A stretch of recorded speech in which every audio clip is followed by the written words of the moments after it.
제가 설교를 준비하면 자료를 찾았는데요. 그 2020년 말에 이 서울에 사는 청년들을 대상으로 이 서울시에서 이 청년 실태 조사를 했습니다.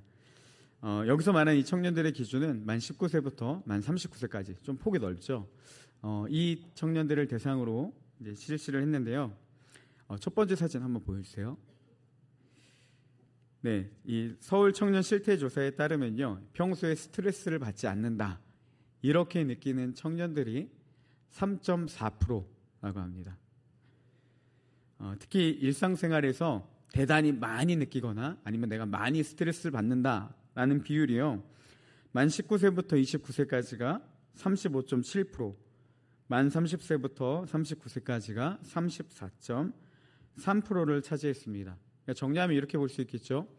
100명 중에 3명에서 4명이 나는 스트레스를 받지 않는다, 이렇게 서울에 사는 청년들이 대답을 했다는 거죠. 그리고 약 35명의 청년들이 그것도 스트레스를 많이, 대단히 많이, 아니면 많이 받는다, 이렇게 대답을 했습니다. 그러니까 여러 가지 요인으로 이 청년들이 스트레스를 받으면서 끊임없이 살아가고 있다라는 것들을 이제 보여주는 거죠.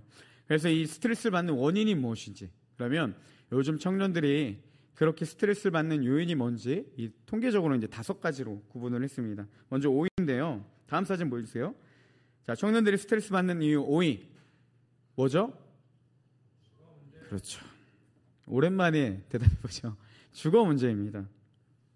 이 당시 조사했던 그 조사 기록이요, 2019년도였습니다. 근데 혹시 아실지는 모르겠어요. 2020년부터 22년까지요, 우리나라의 부동산 값이 미친 듯이 치솟았습니다. 혹시 아세요? 그래서 금리도 굉장히 많이 올랐어요. 그러니까 그 상황을 아마 비교해 보면 지금은 아마 이거보다 더 높은 치수가 나올 거예요. 이 주거 문제가 4.6%를 차지했습니다. 청년들이 이 주거 문제를 꼽는 이유가요, 일단 연소득 대비 주거 비용이 너무 높다는 거죠. 그래서 아까 사진에서 봤으면 나왔지만 내 벌이는 적은데 집값, 월세 포함해서 이 집값이 너무 높다라는 게 이 청년들이 스트레스 받는 원인이라고 합니다. 네, 그래서 이 실제 집값 상승 대비 소비 증가 차이를 살펴봤어요. 그랬더니 2017년부터 2020년까지 최저시급이 약 32.7% 증가했는데, 국민은행에서 계산한 2017년 3분기부터 2020년 2분기까지 서울 아파트 가격 상승폭이요 52.7% 증가했다고 합니다. 그러니까 그 최저시급이 32.7%에 그치는 데 반해 아파트 가격은 52.7%까지 올랐다는 거죠. 그러니까 우리의 수입보다 집값이 더 많이 오르니까 이걸로 이제 스트레스를 받는다라고 이야기를 했대요. 그다음에 4위입니다. 한 번 더 사진 보여주세요. 4위는 대인관계 약 5.9%를 차지했습니다. 세부적으로 보면요, 이 가족 간의 관계가 한 2.8% 나왔고, 친구 및 대인 관계가 1.6%, 그다음에 연애 및 결혼이 1.5%를 차지했다고 합니다. 여러분, 가족만큼 가까운 사이도 없지만 가족만큼 소통하기 힘든 사이도 없는 것 같습니다. 그죠?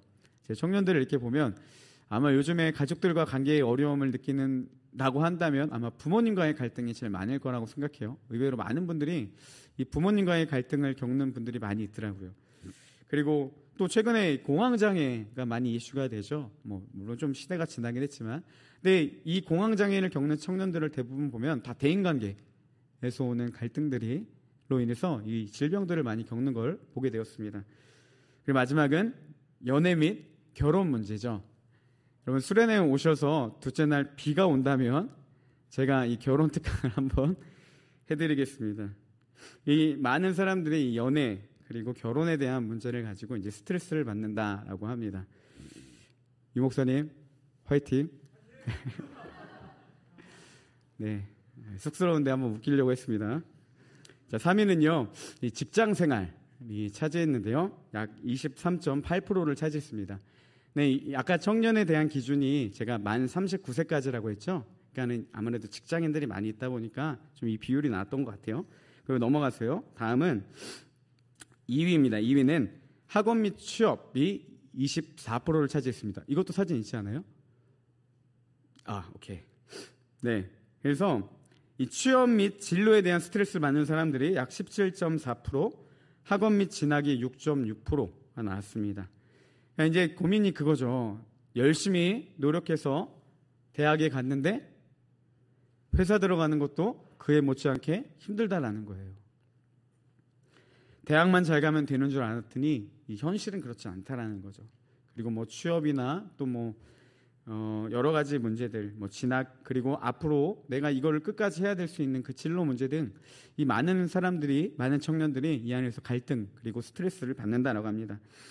그리고 마지막 1위는요, 경제 상황이 무려 34.5%를 차지했습니다. 근데 앞에 뭐 2등부터 5등까지 그 내용들을 다 종합한 이야기인 것 같아요. 그러니까 경제적인 상황에 어려움을 느낀다, 그래서 스트레스를 받는다라는 청년들이 굉장히 많이 있다라는 거죠. 그러고 보면 여러분, 삶의 최고의 가치가 뭘까요? 우리가 삶을 살아가는데 최고의 가치가 무엇일까요? 저는 곰곰이 좀 생각을 해봤는데, 우리가 삶에서 무엇을 추구하기 위해 이렇게 노력을 하고 또 어떠한 신념을 따라가고 있는지 생각을 해보니까 그냥 하나인 것 같습니다. 행복하기 위해서. 그렇지 않습니까? 저는 그런 것 같아요. 행복하기 위해서 내가 진로와 뭐 주거, 그리고 여러 가지 나왔던 그런 문제들을 다 고민하고 또 나름대로 각자의 자리에서 행복해지기 위해서 살아가고 있다라는 생각을 하고 있습니다. 저마다 행복한 삶을 꿈꾸며 살아가고 있습니다. 근데 문제는요, 이 땅에서 그 사회에서 그 행복을 누리는 사람은 극히 적다라는 거죠. 앞에서 그 도표에서 처음에 이야기를 했죠. 스트레스를 받지 않는다라는 청년들이 3.4%밖에 없대요. 그러니까 어쩌면 그 지수처럼 세상을 사는 게요, 그렇게 호락호락하지는 않습니다. 다들 행복을 꿈꾸며 살아가는데 이 행복을요, 온전히 누리는 건 쉽지 않다는 거예요. 뭐든 할 수 있을 때가 청년의 때라고 하는데 요즘은 좀 시대가 바뀐 것 같습니다. 뭐든 할 수 없는 때가 안타깝게도 지금 살아가는 우리의 현실이라는 거죠. 안 되는 건 안 됩니다. 그게 어떻게 보면 이 사회적인 배경 가운데 깔렸다라는 거죠. 세상은요, 우리에게 화려한 성공에 대한 모습들을 보여줍니다. 성공한 사람들의 다양한 사례들을 보여주면서요, 이것이 삶의 행복이다, 행복한 삶은 이렇게 사는 것이다 라는 것들을 보여주고 있습니다. 그리고 그 길을 우리도 따라갈 것, 이런 좋은 사례들이 있다라는 것들을 보여주면서 그 길을 따라갈 것들을 끊임없이 우리에게 권면한다라는 거죠. 어떤 사람에겐 그게 물질이 될 수도 있습니다. 그리고 뭐 권력이나 명예가 될 수도 있겠죠. 요즘 뭐 가장 중요시하는 것 중에 하나가 워라밸 아니겠습니까? 뭐 그런 삶을 추구하는 사람들도 있을지도 모르겠습니다. 또 어떤 사람에겐 도덕적인 삶을 추구하면서 자신의 그런 삶의 행복을 느낄 수도 있고, 반대로 쾌락이나 향락을 즐기면서 나름대로의 행복을 찾아 살아가는 사람도 있을 수 있습니다. 저마다 세상이 보여주는 그 여러 가지 가치관 중에 하나를 붙잡고요, 이것이 행복할 수 있는 길이라고 여기고 그 길을 향해 걸어간다라는 거죠. 근데 문제는요, 실제로 그 길을 걷다 보면서 우리가 깨닫게 됩니다. 아무나 누릴 수 없는 거구나. 이게 간다고 모두 다 누릴 수 있는 그 길은 아니구나 라는 것들을 깨닫게 된다는 거죠. 근데 세상은요, 마치 그 길을 가기만 하면 모두 다 그 성공을 하고 모두가 그 행복을 누릴 수 있다라고 보여주는 것처럼 보이지만 실제로 그 행복을 누리는 사람 많지 않다라는 겁니다. 다들 세상이 보여주는 이 성공이라는 희망 고문에 빠져서요, 벗어나지도 못하고 스트레스만 받으면서 살아가는 게 어떻게 보면 대다수 사람들의 현실이라는 것이죠. 제가 왜 이 얘기를 했냐? 여러분, 오늘 본문을 보면요, 이 베데스다 못이라는 못이 나오는데요, 이 상황과 이런 사회적인 상황이요, 기가 막히게 맞는 것들을 보게 됩니다. 먼저 오늘 본문을 보면 이 베데스다라는 한 못이 등장하는데요, 베데스다라는 뜻이 무엇이냐면 은혜의 집, 자비의 집이라는 뜻입니다. 그리고 이 베데스다 못에는 한 소문이 있었는데 뭐냐면 병든 자를 치유할 수 있는 못이라는 소문이 있었어요. 그래서 다양한 질병을 가진 사람들은, 어쩌면 이 불치병을 가진 사람들도 그 못에 모여서 있었다라는 거죠. 왜요? 치유받기 위해서. 그러니까 많은 병든 자들, 아픈 자들의 쉼이 되어주는 곳, 그리고 자비가 있는 곳, 은혜가 있는 곳, 그들의 소망을 품고 살아갈 수 있는 힘이 되어주는 곳이 베데스다 못이었습니다. 근데 이 베데스다, 은혜의 집, 자비의 집이라는 그 겉모습과는 전혀 달리요. 그 안의 내막을 보면요. 진짜 다른 모습을 하고 있는 곳이 베데스다라는 곳이었다라는 겁니다. 마치 세상은요, 우리에게 화려한 성공을 누구나 누릴 수 있는 것처럼 보여주고 실제로 그 성공은 조금만 누리고 모든 사람이 스트레스를 받고 살아가는 것처럼 치유라는, 소망이라는, 자비라는 그 아름다운 것을 겉으로 보여주고 많은 병든 자들의 치유, 쉼이 있는 곳이라고 느껴지지만 실제로 그 안은요, 전혀 그렇지 못했다는 거예요. 그 이유를 좀 나누려고 하는데요. 먼저 이 베데스다 못에서 치유받기 위해서는요, 두 가지 조건이 성립해야 됐습니다. 첫째 무엇이냐? 천사가 못에 내려와서 물을 움직여야 했어요. 4절 말씀인데요. 우리 같이 한번 읽어보겠습니다. 자, 함께 읽겠습니다. 시작.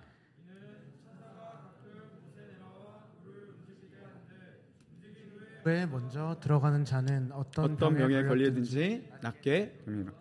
네, 자, 천사가 내려와서 물을 움직여야 치유의 놀라운 역사가 베데스다 못에 일어난다라는 소문이 있었습니다. 그러면 여러분, 그 천사가 언제 왔습니까? 말씀해 보니까 어떻게 표현되고 있죠? 가끔 왔습니다. 여러분, 가끔이란 말 아시죠?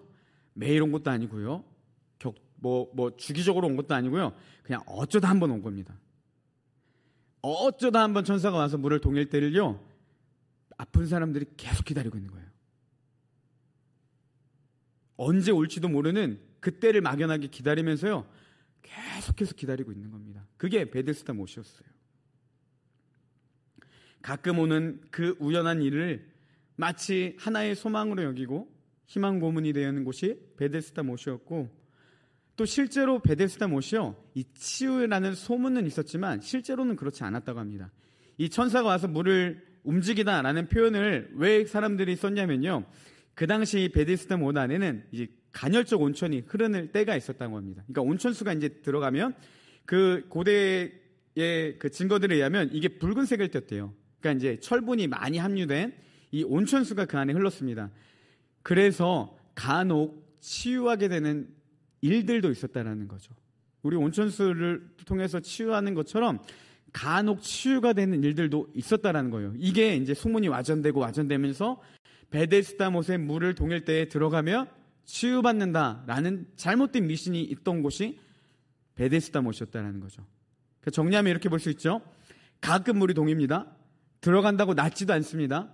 근데 이게 다인 것처럼, 마치 모든 사람들을 품어주는 것처럼 보였던 곳이 베데스다라는 곳이었다는 거죠. 세상이 보여주는, 세상이 나타내는 행복의 기준과 너무나도 비슷하다라는 생각이 들었습니다. 아픈 사람들, 불치병을 가진 사람들의 유일한 소망이 베데스다 못인 것처럼 보이는데요. 베데스다 못은 그들에게 희망은 제시해 주지만 아무런 해결책도 주지 못했던 곳이 베데스다 못입니다. 세상도 똑같지 않습니까? 우리에게 많은 꿈을 주고요, 많은 모델들을 제시해주고 많은 행복의 길들을 제시해 주지만 행복할 수 있어, 너도 할 수 있어 라고 얘기를 하지만 실질적으로 그 진정한 만족과 행복을 누리진 어렵다라는 거죠. 저는 가끔 그 나 혼자 산다라는 프로그램 있죠. 그걸 보면서 연예인들이 이제 뭐 다양하게 막 캠핑도 하고 또 이제 뭐 그런 나름대로의 삶을 살아가고 있지 않습니까? 그런 사람을 보면서 문득 그런 생각이 들었습니다. 여러분, 그 나 혼자 산다 보면요, 막 연예인들이 막 캠핑도 하고 뭐 맛있는 것도 이렇게 막 먹고 막 나름대로 여가 생활을 즐기는 것들이 방송에 타는데, 그런 삶을 누릴 수 있는 사람들이 한국에서 몇 프로나 될까요? 평일에 그렇게 쉴 수 있는 사람, 그렇게 여가에 돈을 투자할 수 있는 사람, 그런 워라벨의 라이프를 누릴 수 있는 사람이 상위 몇 프로나 되겠습니까? 그러니까 어떻게 보면 대리만족 아니에요? 저는 그걸 보면서 야, 이게 누릴 수 있는 사람이 몇 프로나 될까? 근데 마치 저게 다 행복을 줄 수 있는 것처럼 어떻게 보면 우리에게 그런 희망만 제시해 주는 게 아닐까라는 좀 잘못된 시각일지 모르겠지만 그런 어두운 면도 좀 보게 되었습니다. 근데요, 이 화려해 보이는 연예인들의 삶에도요, 어두운 부분이 있다라는 걸 알게 됐어요. 제가 이제 실제로 올해 4월에 이제 한 집사님을 만났는데, 이분이, 저는 그때는 몰랐는데 나중에 알아보니까 굉장히 유명한 드라마 작가였습니다. 그래서 좀 찾아봤더니 막 20% 넘는 그런 드라마의 작가였고, 심지어는 35%, 막 6%까지도 넘는 그런 드라마를 작가하셨던 분이었는데, 이분이 얘기하다가 그런 얘기를 들었어요. 요즘 젊은 연예인들이요, 다 우울증 약을 많이 복용한다고 합니다. 그러니까 화려한 이면과는 다른 그런 어두운 면들이 있다라는 거죠. 근데 우리가 보는 삶은 무엇입니까? 그들의 화려한 삶만 보고 이게 행복한 것처럼 비춰진다라는 겁니다. 그 행복경제연구소라는 곳이 있는데요. 2006년 좀 됐지만 7월에 이 통계청에서 이게 하나의 그 자료를 준비했습니다. 어떤 거랬냐면 흔히 말하는 우리나라의 그 상위 1% 사람들에게 귀하는 사회 경제적 지위가 어디에 속한다고 봅니까? 그러니까 당신이 상위 1% 사람들에게 당신은 지금 사회 경제적 지위가 어디에 있다라고 생각을 하세요라고 물어봤더니요.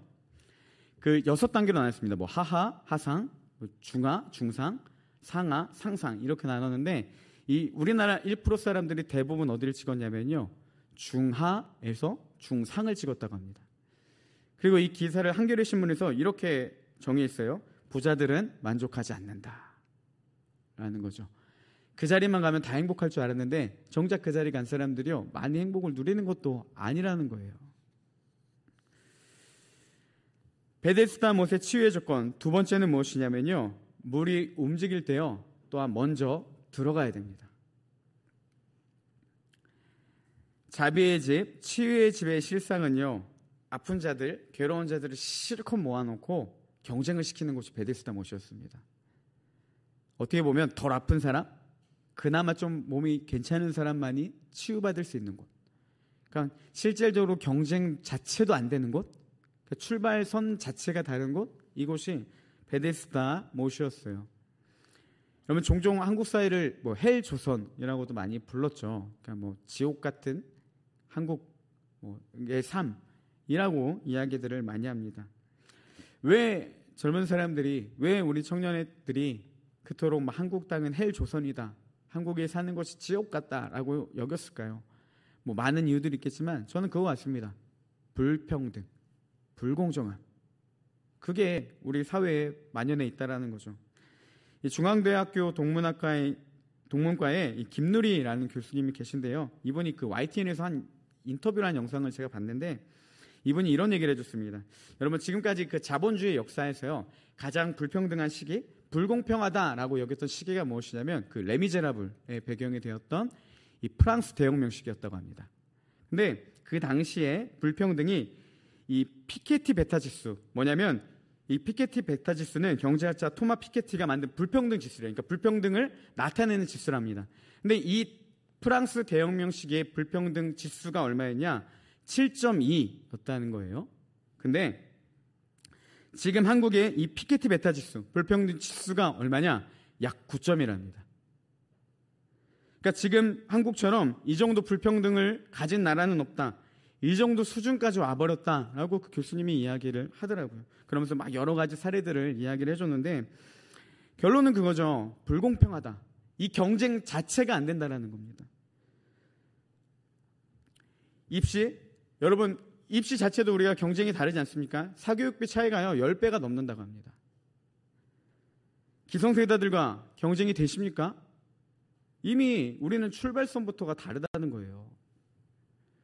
시드머니가 다르고요, 기득권도 없습니다. 늘 시작부터가 우리는 불리하게 시작하고 있기 때문에 많은 사람들이 불공평하다, 불공정하다 이렇게 여기고 있다는 거죠. 아무런 경쟁력도 없이 그냥 베데스다에 누워있던 자, 이 38년 된 병자가 저는 이런 사회의 폐단의 대표적인 사례 인물이라고 생각을 합니다. 그는요 걸을 수도 없었습니다. 몸이 불편했고요, 다른 사람들보다 더 몸이 안 좋았습니다. 여러분 이 38년, 그러니까 그 당시에 고대 사람들의 평균 수명이요 약 40이었답니다. 그러니까는 거의 한 사람의 일평생의 순간 동안 계속 아팠던 거예요. 그러니까 절망적인 그 사람의 대표자가 이 38년 된 병자였다라는 거죠. 근데 더 안타까운 게 뭐겠습니까? 이 베데스다라는 못은요 정말 못된 게 그 사람, 그 불쌍한 사람에게 계속해서 희망 고문하는 거예요. 너가 빨리 들어가면 나을 수 있어. 네가 빨리 하면 나을 수 있어. 근데 또 한편으로는 이 사람도 안타까운 게 베데스다 못이 아니면요, 저는 그렇게 생각합니다. 이 사람이 살아갈 이유가 없는 겁니다. 자기의 삶의 소망 자체가 사라져 버리는 거예요. 말도 안 되는 소망이었지만 그 소망이 그를 살아가게 하고 38년 동안 끝까지 치유를 꿈꿀 수 있었던 유일한 힘이었다는 사실입니다. 그는 포기하지 않고 매일 자리를 지켰습니다. 항상 최선을 다해서 자기 문제를 힘쓰려고 노력했던 사람들이에요.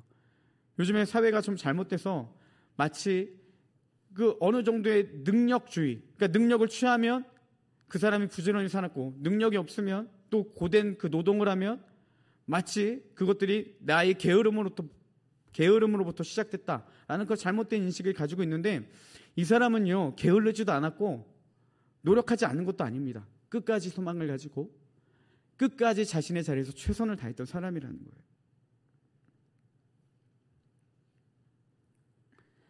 자신의 병에 치유받기 원했던 곳, 다들 치열하게 자신의 병만 고침받기 위해 노력했던 곳, 경쟁이 끊임없이 일어났던 곳이 베데스다 못이었고요. 심지어 덜 아픈 사람이 성공할 수 있는 곳이 베데스다 못이었습니다. 세상도 그렇죠. 강한 자만 살아남습니다. 더 가진 사람이, 더 유리한 조건을 가진 사람만이 승리하는 것, 이게 어떻게 보면 우리가 지금 살아가고 있고 우리가 불공평하다고 느끼는 사회적 구조 아니겠습니까? 최선을 다한 것이 아는 것도 아닙니다. 경쟁에 들 때마다 이상한 능력주의가 자꾸만 우리가 게으르다라고 낙인 찍어버린다는 거죠. 자비는 존재하지 않습니다. 내가 어떻게든 먼저 들어가야 돼요. 내가 어떻게든 먼저 살아야 됩니다. 내가 먼저 고침받아야 돼요. 나처럼 걷지 못하고 기어다니는 사람이 불쌍하긴 하지만 그에게 조금이라도 마음을 줄 여유는 없습니다. 왜냐하면 내 문제가 먼저 시급하기 때문이죠.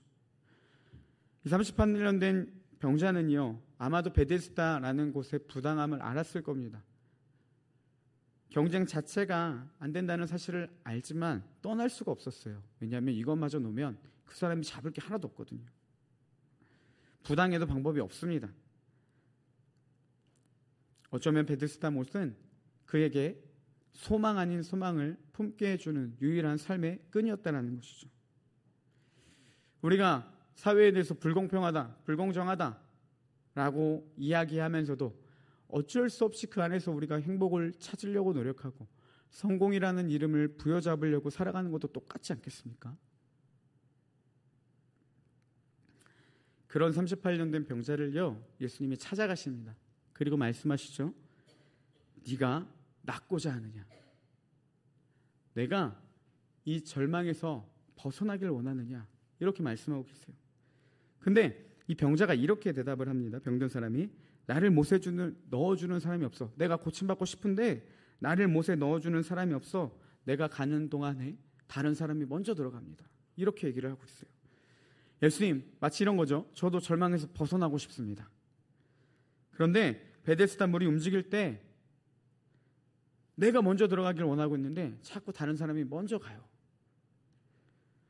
누가 저를 도와주면 가능할 것 같은데 아무도 저를 도와주는 사람이 없어요. 노력은 하지만 되지 않아요. 그 사람이 이렇게 얘기하는 건 아니겠습니까? 예수님은 그자에게 물었습니다. 네가 그 좌절에서 벗어나길 원하느냐? 근데 그가 대답지 않았던 답은 무엇입니까? 예수님, 베데스다 못밖에 소망이 없는데 내가 여길 들어갈 수 없어요. 이게 대답이었다라는 거예요. 그러자 이 38년 된 병자의 삶을 변화시키는 예수님의 놀라운 한마디가 시작됩니다. 일어나 네 자리를 들고 걸어가라. 예수님의 그 한마디에요, 그의 삶이 180도 바뀌게 됩니다. 9절의 말씀에 보니까요, 이렇게 되어 있습니다. 그 사람이 곧 나아서 자리를 들고 걸어가니라. 38년이라는 오랜 생활, 그의 삶을 괴롭히던 질병으로부터 자유함을 받았고요. 이 사람이 무엇보다도 은혜가 됐던 게 무엇인지 아십니까? 말도 안 되는 소망이었던 베데스다라는 못을 드디어 벗어날 수 있게 됐다는 거예요. 자비란 조금도 없고 말도 안 되는 경쟁만 부추기던 그 베데스다라는 곳에서 자기의 시각만 그곳밖에 볼 수 없는 그 시선에서 그를 돌이키게 해주었던 한마디가 무엇입니까? 일어나 네 자리를 들고 가라는 거예요. 예수님이 그에게 말씀하셨습니다. 네가 낫고자 하느냐? 일어나 네 자리를 들고 가라. 그때 그의 말도 안 되는 소망이었던 베데스다라는 못에 모든 신경이 다 쏟아져 있는 그때 그의 삶의 시각이 바뀌게 되었고 드디어 자유를 누리게 됐다는 겁니다. 여러분, 우리가 여기서 주목해야 될 한 가지가 있습니다. 보통 예수님께 치유받은 사람들의 특징은 뭐냐면요, 예수님이 내 병을 고쳐줄 걸 알고 가요. 그리고 믿음대로 됩니다. 그렇죠? 옷을 만지거나 예수님 고쳐주세요라고 이야기를 해요. 근데 오늘 말씀의 38년 된 병자의 특징은요, 이 사람의 믿음에 대한 행동이 하나도 없습니다. 하나님이 찾아가셨고 주님이 그 일을 부르셨고 주님이 그를 고쳐주셨어요. 심지어 오늘 말씀에 이 베데스다라는 곳의 배경이요, 양문이라고 적혀져 있죠. 이거를 그 성전 북쪽에 있는 출입문으로 보고 있습니다. 이곳이 어떤 곳이었냐면요, 많은 사람들이 성전에 양을 끌고 와서요, 이 양을 닦아주는 곳이었습니다. 그리고 치유라는 말이 있기 때문에 병든 자들이 모였었던 곳이 베데스다라는 곳이었어요. 그러니까 실질적으로 어떻게 했냐, 상류층의 사람들이나요, 의식적으로 정결함을 받기 원하는 사람들, 그러니까 고상한 사람들은요, 그곳을 전혀 지나가지 않았습니다. 피해서 다른 데로 갔어요. 그러니까 어느 정도 난 사람들, 어느 정도 지위가 있는 사람들은 그 문 자체를 안 가는 거예요. 근데 예수님이 친히 그 자리에 가셔서 38년 된 병자를 찾아가셔서 그를 부르시고 일으키셨다는 겁니다. 그때 그가 말도 안 되는 소망이었던 베데스다라는 시선에서 다른 가치관으로 전환이 올 수 있었다라는 거죠. 전적인 하나님의 은혜였습니다. 예수님의 은혜로 그분이 그를 찾아가셨고 그를 만나셨고 그를 바꾸셨고 그를 고치셨다라는 겁니다. 여러분, 제가 예수님을 정말 좋아하는 이유가 뭔지 아십니까? 예수님은요, 비천한 자들을 찾아가서 고치시며 낮은 자리에서 일으켜 높은 자리로 이끌어주시는 분이시기 때문입니다. 많이 느끼는 것 중에 항상 감사한 게 뭐냐면, 제 예수님 믿기 전에 어느 날 제 삶을 돌아보니까요, 사람들이 손가락질하는 사람, 한심하게 보는 사람, 그거를 느끼게 됐어요. 근데 예수님 만나고 나서 내 삶을 또 어느 순간 돌이켜보니까요, 이렇게 많은 청년들 앞에서 말씀을 전하고 또 가르치기도 하고 또 어떻게 보면 리더의 자리에도 하나님이 그렇게 저를 세워주셨다는 겁니다. 그럼 내가 특별하게 노력한 게 있냐? 없어요. 그분을 만난 것 외에는 차이가 없습니다. 저는 여전히 똑같은 사람이고요, 여전히 그때에도 받았던 갈등과 유혹과 그 좌절과 넘어지고 실패를 반복하는 사람입니다.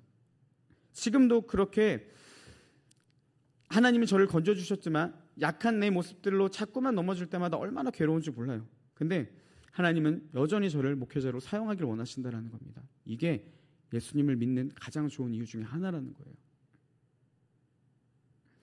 오늘 어떤 마음으로 이 자리 가운데 오셨는지 모르겠습니다. 어떤 계기로 오셨는지 모르겠습니다. 어떤 상황 가운데서 이 자리에 왔든지 간에 오늘 이 자리에 있는 것이, 우리가 이 자리에 있는 자체가 하나님의 은혜의 부르심인 줄을 믿습니다. 주님, 오늘도 우리 예배를 통해서 반드시 역사하십니다. 그리고 이렇게 말씀하실 거예요. 네가 낫고자 하느냐? 네가 정말 변화되기를 원하느냐? 너를 붙잡고 있는 그 절망과 좌절, 죄의 무거운 짐을 진짜 내려놓기를 원하느냐? 일어나 네 자리를 들고 가라. 이 은혜의 음성이 들려지는 예배가 되기를 주님의 이름으로 축복합니다. 여러분, 예수님을 믿으면요, 놀라운 게요, 가치관의 변화가 옵니다. 베데스다 못에만 모든 것인 줄 알았던 그 38년 된 병자의 삶을 돌이키셨습니다. 가치관을 전혀 바꾸신 게 예수 그리스도의 은혜라는 거예요. 예수님을 만나면요, 이것처럼 세상이 전부인 줄 알았던 우리의 시각, 그 가치관의 전환이 오게 됩니다. 그리고 전혀 다른 삶을 살아가게 된다는 거죠. 세상이 제공하는 행복, 성공, 여러분 몇 프로나 누리겠습니까? 많아야 상위 10% 아닐까요? 많이 줘도 50%? 더 나아서 70%? 어쨌든 나고자는 나옵니다. 근데요, 예수님이 제시하는 성공과 세상의 행복은요, 누구나 누릴 수 있는 거예요. 능력이 부족해도, 연약해도, 성격이 좀 이상해도 상관없습니다. 누구든지 누릴 수 있는 행복이 예수 그리스도 안에 있다는 겁니다. 사람의 진정한 행복은요, 하나님의 뜻대로 살아갈 때 주어집니다. 왜냐하면 하나님이 우리를 그렇게 만드셨기 때문이에요. 하나님만이 생명의 근원이 되십니다. 그렇기 때문에 하나님과 멀어진 사람은 당연히 생명의 갈증을 느끼게 되어 있습니다. 공허함을 느끼고 행복하지 않아요. 순간적인 만족은 줄지 모르겠지만 여전히 갈증을 느끼고 허덕이며 공허함 가운데 살아가는 게 우리의 한계를 가진 인간의 모습이라는 겁니다. 진짜 행복은요, 오직 하나님께로부터 온다라는 겁니다. 왠지 아세요?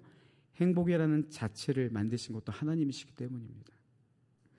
예수님은 우리에게 분명하게 말씀해주고 있습니다. 요한복음 6장 35절에 보면 예수께서 이르시되 나는 생명의 떡이니 내게 오는 자는 결코 줄이지 아니할 터이요 나를 믿는 자는 영원히 목마르지 아니하리라. 예수께로 나오는 자만이 결코 줄이지 않습니다. 영원히 목마르지 않는 축복이 주어진다라는 사실입니다. 여러분, 예수님 안에 거할 때 진짜 행복을 알게 된다는 거예요. 생명을 누리며 살아가기 때문에 흔들리지 않습니다. 이 땅에서 어떻게 살아갈지, 어떻게 해야 나아갈지 고민하지 않아요. 그게 중요하지 않거든요. 신경 쓰지 않습니다. 또 때로는 다시 공허함이 올 때마다 감사한 건 무엇인지 아세요? 어떻게 이 공허함을 채울 수 있는지 방법을 알고 있습니다. 누구입니까? 다시 예수 그리스도께로 나아갈 때 우리 그 공허함이 채워진다는 것이죠. 그래서 코로나가 다 그 제재가 풀리고 나서 청년들이 그토록 목말랐던 게 무엇입니까? 수련회였잖아요. 많은 사람들이 작년에 수련회 때 한국교회가 난리가 났던 이유가 뭐겠습니까? 청년들이 갈급했거든요. 예수 그리스도로 채우기를 원했거든요. 예수님께로 나아가면 되는 걸 알기 때문에 망설이지 않는다는 겁니다. 복음 안에 있는 행복은요, 능력이 부족해도 괜찮습니다. 흔히 말하는 그 경쟁 있는 시드머니가 없어도 괜찮습니다. 학벌이 부족해도 괜찮아요. 몸이 불편해도 상관없습니다. 단 하나, 예수님만 믿으면 되는 거예요. 예수님께로 나아오기만 하면 이 행복은 누구든지 누릴 수 있다라는 겁니다. 누구에게나 열릴 수 있고요. 지위를 막론하고 누구나 참여할 수 있고 누구나 이 행복을 누릴 수 있다라는 거죠. 그리고 더 중요한 건 진짜 행복이 그 안에만 있다라는 사실입니다. 저는 제 삶을 걸고 얘기할 수 있습니다. 여러분, 제가 말하는 제 위치가 사회적인 기준으로 중도 안 될지 모르겠지만 제 행복 지수는요, 상위 5% 아니라고 확신합니다. 제가 하나님 믿으면서 너무 좋은 게 뭐냐면요, 사람들은요, 자기가 아닌 자기가 가진 것으로 자기가 평가받기를 원한다는 거예요. 그걸로 자기 자신을 비추기를 원하죠. 근데 하나님을 믿는 사람들은 자부심이 있습니다. 왠지 아세요? 이 온 세계를 창조하신 창조주 되시는 하나님이 나를 지으셨다라는 거죠. 나를 가볍게 만들지 않으셨다라는 겁니다. 좋은 차 없어도요, 가진 것 없어도요, 우리는 가오가 떨어지지 않는 이유는 하나님 우리를 귀하게 만드셨다라는 확신이 있기 때문입니다. 세상은 자기가 가진 것으로 자기를 평가하기를 원하고 자기를 나타내기를 원하지만 예수 그리스도를 믿는 자들은 아무것도 없어도 배짱이 있을 수 있는 이유는 무엇입니까? 나를 만드신 게 전능하신 하나님이라는 사실입니다. 자존감이 올라갈 수밖에 없는 거예요. 그렇기 때문에 아무것도 없어도 누구보다 행복한 사람이 누구입니까? 예수 그리스도 안에 거하는 자들, 바로 그리스도인들이 이 진짜 행복을 누릴 수 있는 자들이라는 사실입니다. 오늘 말씀을 듣고 마음에 공감이 되시는 분들, 베데스다 목과 같은 그 막연한 현실과 소망을 가지고 벗어날 수 없어 괴로워하면서도 끝까지 그 끈을 붙잡고 희망 고문에 시달리며 나아가셨던 분들이 있다면 오늘 마음을 열어 예수님을 영접하는 귀한 시간 되기를 소망합니다. 다시 예수 그리스도를 구하고 주님 안에 채워지는 귀한 은혜가 우리 가운데 나타나기를 주님의 이름으로 축복합니다. 네, 우리 찬양팀들 나와주시고 이 시간 함께 찬양할 텐데요. 여러분, 시간을 뚫고 라는 찬양입니다. 가사를 보면 이렇습니다. 당신은 시간을 뚫고 이 땅 가운데 오셨네. 우리 없는 하늘이 원치 않아서 우리 삶에 오셨네. 자신의 편안 버리고 우리에게 평안 주셨네. 가장 낮은 자의 모습으로 우리의 삶에 오셨네. 그리고 이렇게 하죠. 하나님 우리와 영원히 함께 하시네. 꿈 없는 우리에게, 아무 소망 없는 우리에게 그 나라를 주님이 은혜로 친히 보여주신 겁니다. 연약한 자들, 가진 것 없어서 초라해져 버린 우리들에게 친구가 되어주시고 우리의 자존감을 높여주시고 힘없는 우리의 인생을 위로하러 오신 분, 그분이 이 땅의 유일한 행복의 근원 되시며 하나님의 은혜의 결정체 되시는 예수 그리스도입니다. 주님은 우리와 함께하길 원하시고 우리와 함께 하십니다. 이제 마음을 열어 그분의 존재를 인정해드리고 다시 하나님 안에 채워주는 귀한 시간이 되기를 소망합니다. 우리 그런 마음으로 함께 같이 고백하며 찬양하겠습니다.